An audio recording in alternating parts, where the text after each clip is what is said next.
The city of Lagos there is still a poor level of Be the first to know from the north, south, east, west, and around Africa. We break the news. One Nigeria. Now you can catch all the actions live as the news breaks. We are Core TV News. Welcome to Core TV. 24-hour news station. Again, it's Core Digest this morning, and everyone is asking the question, is it all about the North? The bomb scare in Imo is opening a new dimension to Boko Haram insurgency in the nation. And that dimension is not just the 3 states of emergency where Boko Haram is operating from. Now they want to expand, and what we are getting, it's something dastardly almost happening in Imo at a church last Sunday. But thank goodness it didn't happen. Now, are we just looking at the North, or Nigerians should be more concerned? This morning we are looking at the bomb scare in Imo, and not only the North, but what about the North? Is it all about the North and Northerners in our midst? To discuss the issue with us this morning, we have the Coalition of Odua Self-Determination Group spokesperson, I almost said Honorable Razak Olokwoba. Razak, you're welcome to our studios. I'm good viewers. Indeed. Now, time for everyone to be very conscious. Time for everyone to be very aware. Southwest, Southeast, South-South, the 6 geopolitical zones where we don't seem to have had that experience. But now, bomb scare everywhere. Is this a food for thought? That's why the northern leaders must immediately put their heads together, regardless of where they belong, either PDP, APC, or businessmen. They have to put their heads together, because if your people are gradually becoming burden to the rest of the nation, it's important for them to take and pay attention to it, because like what people used to say, that you don't have monopoly of violence. We have the men in the south, we have the ones who look in the southeast, and you have guys like our people to the Odua in the southwest and Boko Haram in the north. It's an indication that people can also take to the path the Boko Haram is doing. People from various regions have capacity to toe that line too, but because the love for the country, the love and the hope that something will just happen one day, we'll just start getting it right. So it's important for the northern leaders to act immediately, because there are insinuations and accusations before that the northern leaders have knowledge of what is happening in the north regarding the Boko Haram agenda. And if you also remember, in the past, Ria Bonke is coming to north, led to loss of many lives.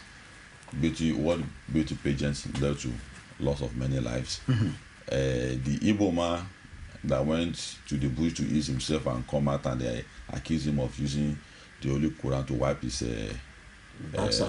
private part, also led to. So in the past, it had also been killing of Southerners, whether you are Christian, you are a Muslim. Because way back in the past, I have a lot of people who come from Ilorin, and Ilorin is 100% Muslim, indigenous of Ilorin. There's no indigenous that is a Christian. So the question you'll be asking of yourself is that, why, if you are claim to be killing Christians, why are you killing guys from Ilorin? They are Muslims now. So you have this experience from the past that Southerners were killed, and today it is not about Southerners that have been killed. It is the chicken has come home to roost. Northerners are killing Northerners. So which is the area people are really looking into, that what could be happening? Why are Northerners killing Northerners? Why are Northern Muslims killing Northern Muslims? What's happening? So the dangerous dimension is what has happened yesterday again. If it is allowed to happen, I guess the country is gradually degenerating into a serious crisis, because what is happening in the north is a low-scale war already, in content and in character. Razak, what do you feel about the statements of Willie Obiano when he met with other Southeast governors with President Goodluck Jonathan? He made an affirmative statement that Boko Haram insurgency cannot get to the southeast geopolitical zone of Nigeria. And we're asking the question, why didn't it say cannot or would stop in Nigeria? It seemed to be very sure. Well,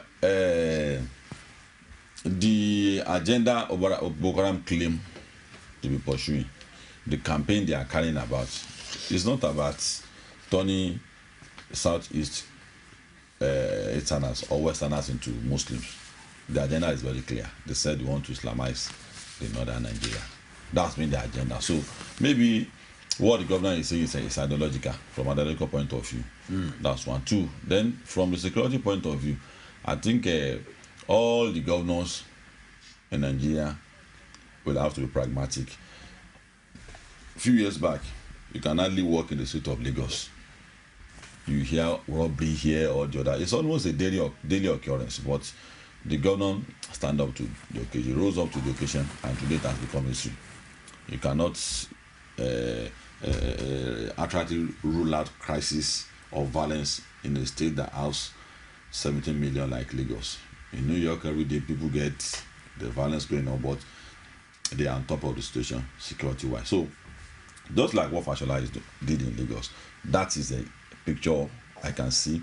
That is the body language I can see what Obiano is trying to paint in that. In my own state, one, the factors that counts in favor of the northern, the Boko Haram in the north is not going to count against them. They are going to be isolated, number one, because it is easy to isolate Boko Haram apart from anywhere in the north.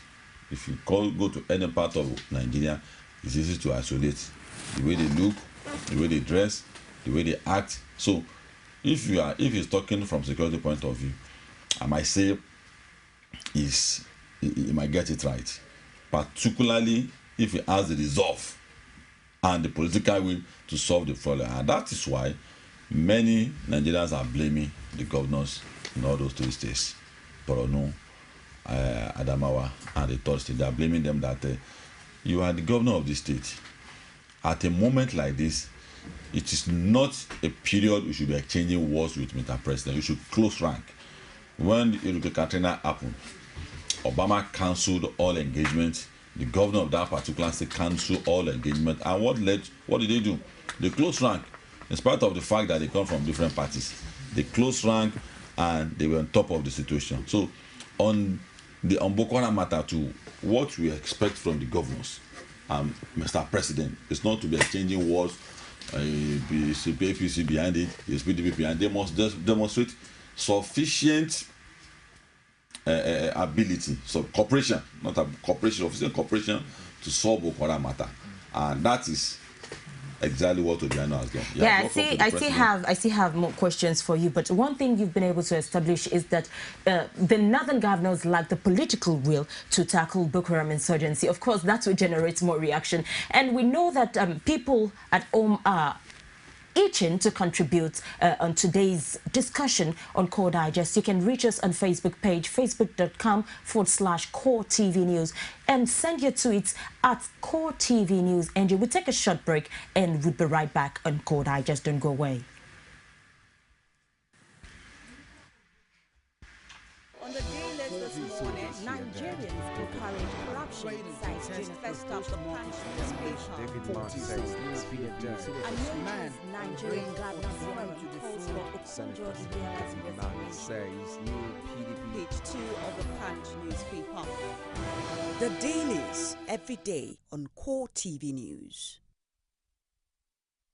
Core TV News presents a platform with presence in over 30 states of the Federation. Be sure to be had. For live coverage of events, we have the capacity to deliver from anywhere in Nigeria and beyond.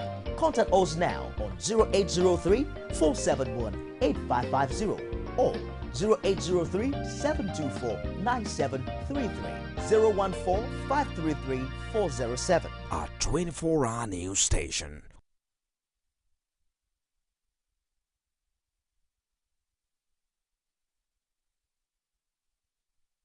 And we are discussing the issue of the bomb scare in Imo. What about? Or is it all about the north? Is it just happening in the north? Now we are seeing a semblance of almost happening. Would it ever happen?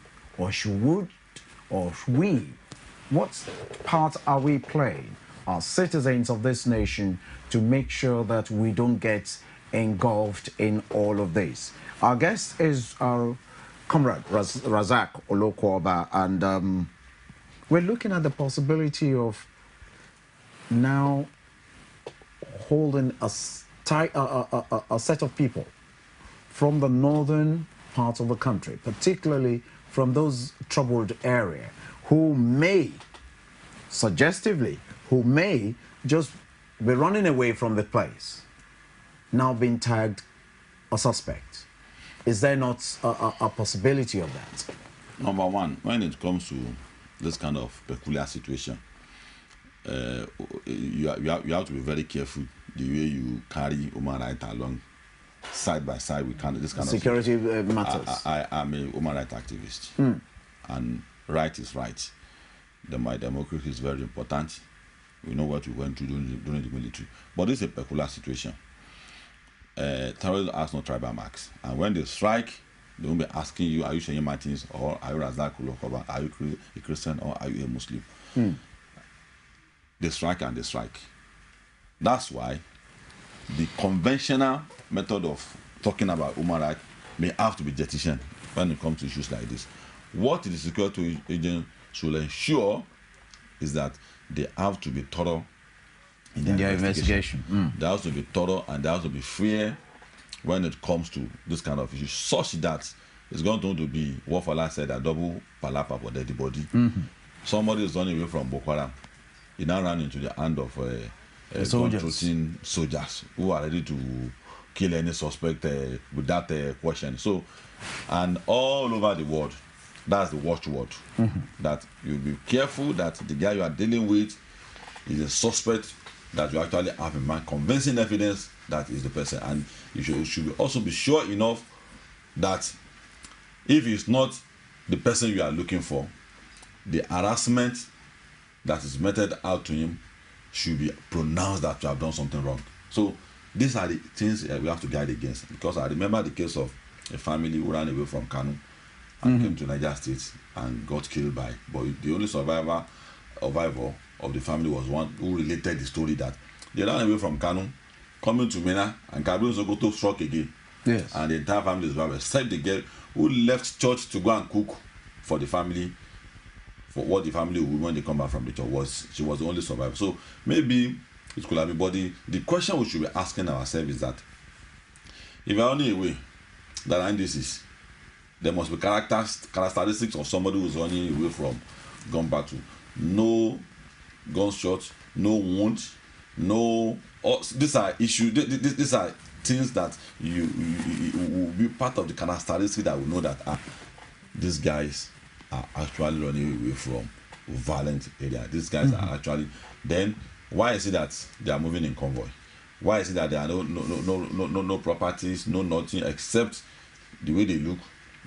People who are ready made, who are prepared to start what Boko Haram will know Boko Haram to be doing. Then no children, no women. So these are things that security agents will look for. These are the things they saw that compelled them to conclude that there's an area in Akute, in Lagos here. Northerners arrived there 5 a.m. every day. Yes. Every day they arrive there and they trek into Lagos. I don't know whether security agents have been there, but I know very well that they might have done their job to go there and investigate what they're up to. I have not heard of any arrest up to today, which means that they have done their work and they have discovered that they are just exercising their fundamental human rights as Nigerians. So for that peculiar, I know we are drawing into 2015 gradually. Yes. Anything could have happened. Anything can come from any direction. So the security agents, the arrest and the suspicion they have for the people, I don't think it is wrong. And the whole question of human rights, hey, we have to be very careful here. More so, we know the problem we have with our security situation, and there is porous, indeed, left and right. you discover that many of the deaths of rank and file, what we read in the paper is that it's arising from the point of saboteurs within the army. So, America, Britain, France, Germany, all the countries all over the world are putting resources together to combat terrorists, and they're still striking. As mighty as they are in terms of equipment, in terms of experience, they still strike. They strike in Taliban, they fight all over the world today. So, as you are advancing in security expertise, they are also gaining ascendancy in terms of their boldness, in terms of defiance, in terms of the method of their own operation too. So, becoming more defiant and more defiant every day. Not to talk of a situation in Nigeria where we have porous military army, porous security agents, where the rank and file are the one behind the brunt every day, which is those are the people I have concern for. Yes, the rank and file soldier that die. We must empathize with them. Every minute, somebody who joins the army at the age of 19 with the hope that I want to serve my country, and he got killed by not gallantry, but because he was betrayed. If he died gallantly facing the battle, of course, bury him like it will be a case of bury him like a hero. But you just being killed by just ambush. It's ambush. It's not. It calls for concern. So that is the area I say we should look at. That we should be very careful the way we draw conclusion about these people. To me, human rights is important, but on issues like this, that human rights, we have to look at it. I want to take you back to the question we had earlier before the break, when you were saying that he knows what he's doing. That is the governor, Willie Obiano. The question is, the security agents fighting insurgency are not under state government. We have the military under the federal government and the president being the chief security officer. So if you're talking about willingness and people combating insurgency, we're not talking about state to state now. Now, where my question lies is, if the state's governor of Imo is saying that it cannot get here with so much surety, and it has proven difficult over time for the military to actually combat insecurity in the north, don't you think there is a twist somewhere? Yeah, you're right. In the north, the inability of the most affected areas and the federal government to come together as one, the insurgents are also playing on it. If they speak one voice, they carry out one action. If there's that level of cooperation, I think by now it will be difficult. And you will know the direction where that sellout is coming from. You know where they are being betrayed.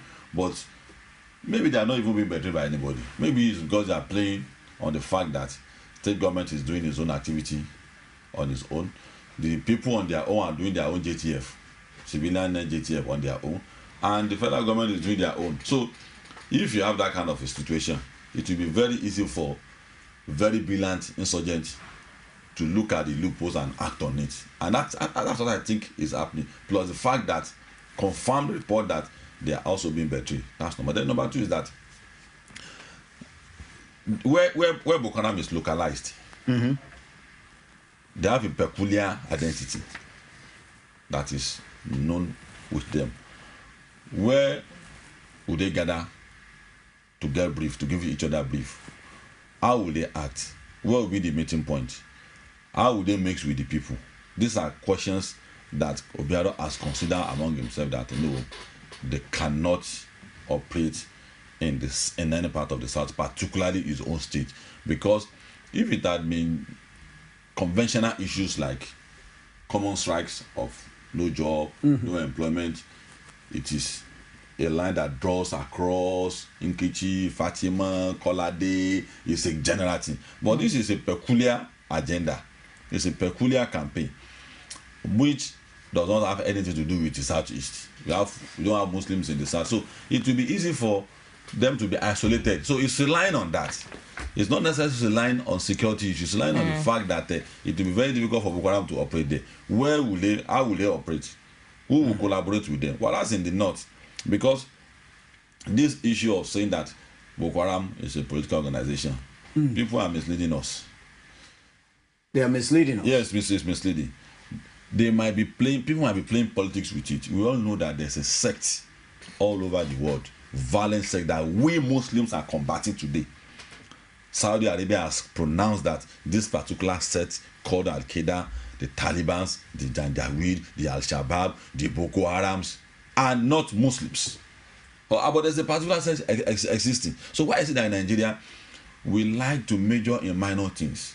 We like to be law away out of the main parts of the point of discourse. We like that this kind of issue where somebody will just come up instead of shouting him down, that don't continue to risk the life of the people. Of course, Boko Haram might be getting support, but they are a particular sect, devilish, trying to portray Islam in a bad way. We know, I read the history of Yusuf on the internet by that journalist that was repeatedly harassed by the state security agents. Yes. That he was one of them. He said Yusuf had over 1 million followers, and he was approached during the election, and he was made commissioner.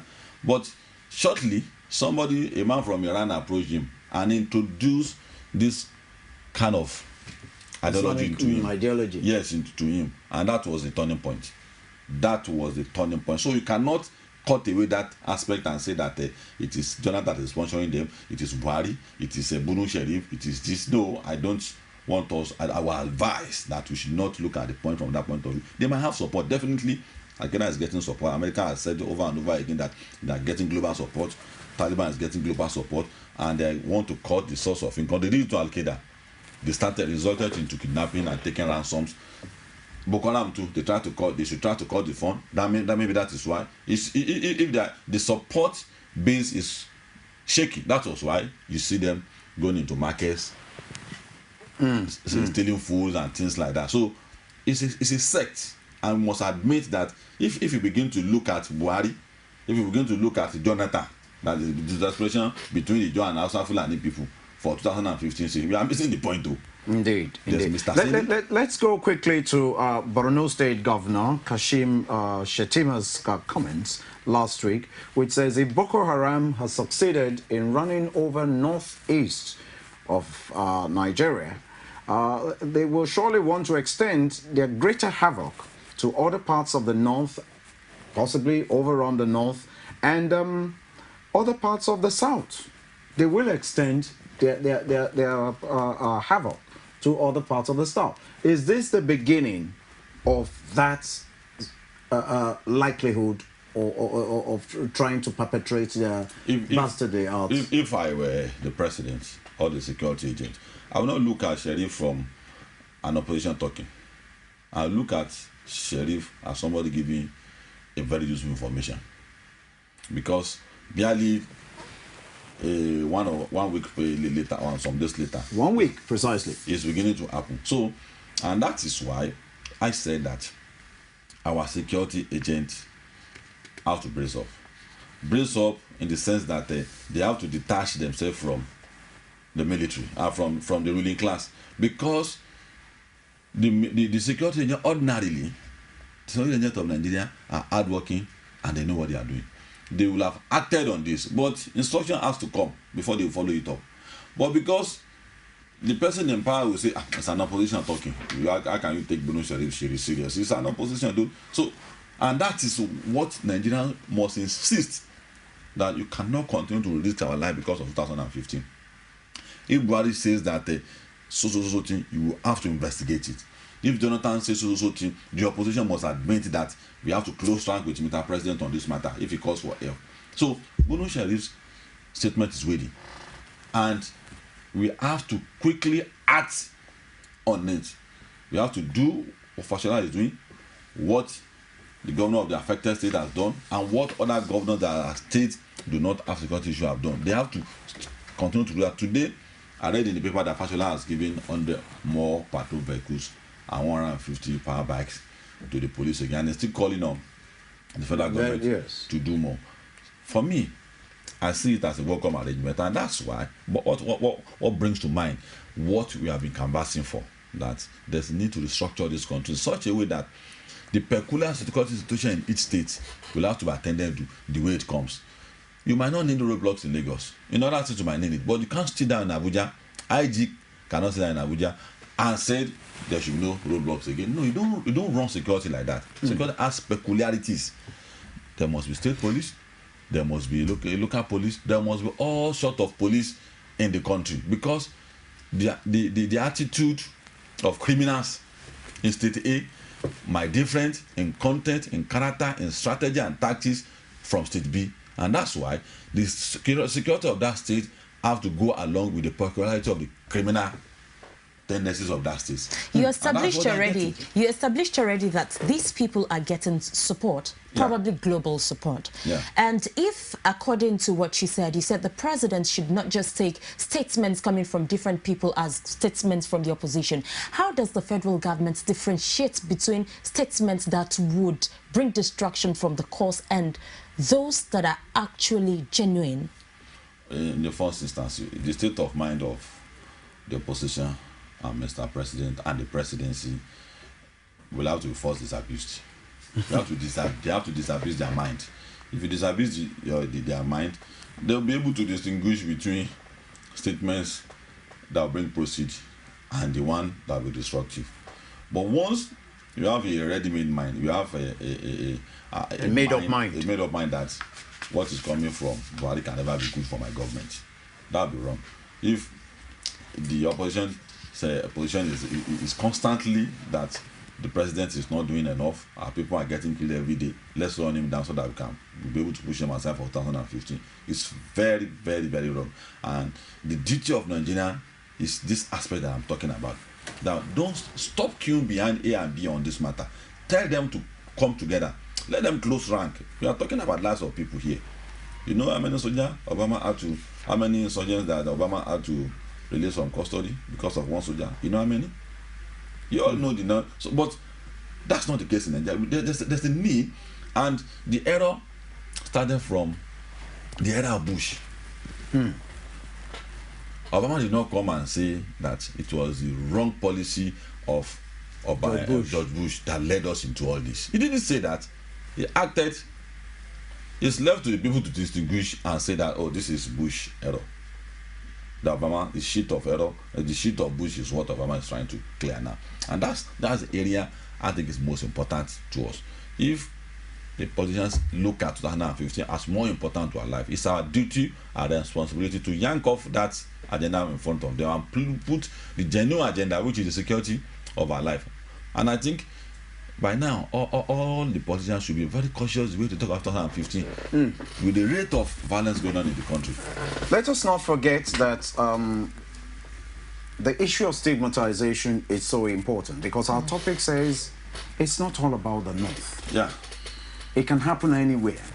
Establish. Shettima made this call, and 1 week later, we're finding a massive amount of bomb that will take over 1,000 kilometers either way, taking everything out. Here we are in Lagos, your Megadi, my Megadi, in various places. We have our brothers from the north, possibly from that northeast zone where there is problem. Do we start looking at each other in a suspicious manner? It is important, I said, and I'm going to reiterate again, that the northern leaders should begin to put their heads together. The emirs, the politicians, the businessmen should start putting their heads together before that conclusion is drawn that the northerners have become liability to this country. It happened to a particular ethnic group at the time. Yes. That was what Hitler tried to do. And the Normandy attack that was celebrated last week, 70 years of Normandy, yeah. The defeat of Hitler. That was what Hitler was trying to do, and the entire world come together. They rose against him and he was defeated. So it must not go to the point where the entire country will see the northerners as somebody that we all have to rise against. Nobody is indispensable. No group is indispensable, and no ethnic group is also indispensable. What they must be demonstrating now is the attitude from them, somebody that is having that remorse. Because before you know it now, all the governors collected allocations. Yes. Security allocations. No, general allocations. General allocation. Okay. Bridge schools, roads, all sorts of things. Many of the leaders in the north, only God knows what they did with their fund. And we have the highest concentration of Almanjiris, poverty-striking people in the north today, after ruling for 32 years. And before we know anything, they are building Almanjiri schools. The genesis of it is not me and you. It's not other government. It's not Nigeria. But taxpayers' money are being used to build Almanjiri schools. Whereas people use their own convention, no matter how small it is, to carry their people along. Build schools, Osun, Ekiti, Enugu. They do. The donors are not doing that. And we are building Almanjiri school today. Tomorrow, we'll be talking about displaced people in the north again. With the budget of tax from the taxes, arising from the tax, me and you paid. So, to me, and to many Nigerians who felt so, it's the time now for northern leaders to begin to see what other Nigerians are saying about them. That why will you continue to become a burden to the rest of ruling for 32 years? Or you see, all this kind of thing, they have to quickly come up. And we have fantastic guys in the north. As at the time Ahmadu Bello become the Prime Minister and Tafawa Balewa, Tafawa Balewa, the Prime Minister. The Prime Minister. Things are working. The Northerners are becoming prosperous. And you don't wonder why it got to a point where Northerners are becoming the haven of beggars. It's very shameful. Now, between 1957 till the time the military the 66 groundnuts up to almost 1 million tons were exported every year. There were prosperity. People were happy. Then suddenly something turned around. So also in the southwest, the cocoa and the agrarian economy was almost to the peak. And so also in the southeast, things were okay for us. So where are the remnants of the Tafawa Balewa? Where are the followers? People who followed him, who ran government with him that time. What are the children? What are the people, political children of all those people? You see that they are not alive again? Why are they allowing the North to go into this direction? And that's why the alliance of APC and the alliance in the APC now is a welcome arrangement to me. All provided if it is with the mindset that they want to move Nigeria forward, because the combination of those parties, those three parties, are good enough. So my sincere advice for the Northerners is to put their heads together and to genuinely recommend and come up with action and follow up the recommendation that they want to, just like what Bunu has done. Now Bunu has done very well with this information. If I were Mr. President, I would thank him for giving this kind of information. I would thank him. And that's what is missing in the action of Mr. President, that charisma to be able to own up to situation, to move, to be mobile as a president. That's what is missing in him. So, and for somebody who said something a week ago, I'm beginning to see the manifestation, has to be thanked, not to be harassed. That where did you get this information from? No. At this point, where we get information from does not matter. Thank you very much, Comrade Razak Olukwoba, the Secretary of Coalition of Oodua Self-Determination Group. It's been Core Digest, and we'll take a break now. We'll bring you the news on the hour, and after we continue on Core Digest, we understand that you're beginning to send your comments. We'll take them in the second half of the program. And if you are yet to send your comment, of course, we're waiting for yours. It's facebook.com/Core TV News and Twitter handle @Core TV News NG. Thank you so much for being there. We'll be back.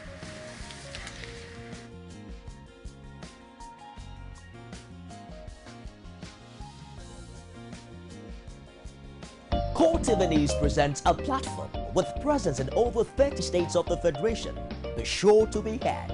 For live coverage of events, we have the capacity to deliver from anywhere in Nigeria and beyond. Contact us now on 0803-471-8550 or 0803-724-9733, 014-533-407. Our 24-hour news station.